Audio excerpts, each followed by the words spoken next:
വലിയ പ്രതിഷേധങ്ങൾ ഉയരുന്നുണ്ട്. Kerala vision news, Kozhikode.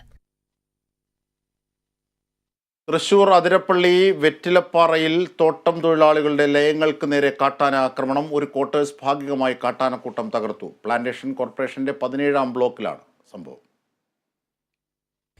ഇന്ന് വെളുപ്പിന് 3 മണിയോടെയായിരുന്നു ആക്രമണം. ഇവിടുത്തെ ഫാക്ടറിക്ക് സമീപം തൊഴിലാളികൾ താമസിക്കുന്ന ലയങ്ങൾക്ക് നേരെയായിരുന്നു കാട്ടാനക്കൂട്ടത്തിന്റെ ആക്രമണം. സിജി എന്ന തൊഴിലാളി താമസിക്കുന്ന ക്വാർട്ടേഴ്സിന് നേരെയാണ് കാട്ടാന ആക്രമണം അഴിച്ചുവിട്ടത്. ക്വാർട്ടേഴ്സിന്റെ മുൻഭാഗം ഭാഗികമായി ആനകൾ തകർത്തു. ആനക്കൂട്ടം ഭിത്തികളിലിടിക്കുന്ന ശബ്ദം കേട്ട് സിജി ഉറക്കമുണർന്നതോടെയാണ് സംഭവം അറിയുന്നത്. ഉടൻ സിജി മകനെയും കൊണ്ട് മറ്റൊരു ക്വാർട്ടേഴ്സിലേക്ക് ഓടി മാറിയതിനാൽ ആളപായം ഒഴിവായി. തുടർന്ന് പ്ലാന്റേഷൻ തൊഴിലാളികൾ സംഘടിച്ച് തീയിട്ട് ഒച്ച വെച്ചതിനെ തുടർന്ന് 1 മണിക്കൂറിന് ശേഷമാണ് ആനക്കൂട്ടത്തെ തുരത്താൻ കഴിഞ്ഞത്. Kerala vision news, Thrissur. Somalian തീരത്ത് ചരക്ക് കപ്പൽ റാഞ്ചി. വ്യാഴാഴ്ച വൈകിട്ടാണ് കടൽക്കൊള്ളക്കാർ എന്ന് സംശയിക്കുന്നവർ